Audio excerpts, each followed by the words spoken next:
السلام علیکم ورحمۃ اللہ وبرکاتہ۔ معزز سامعین، آج ہم رسوائی اور ذلت سے پناہ مانگنے کی دعا سیکھیں گے۔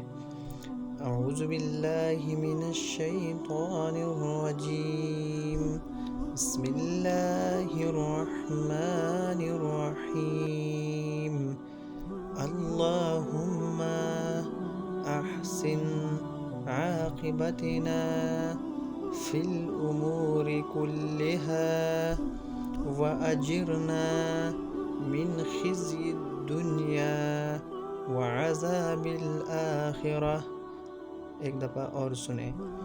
اللہم احسن عاقبتنا فی الامور کلها واجرنا من خزي الدنیا وعذاب الآخرہ۔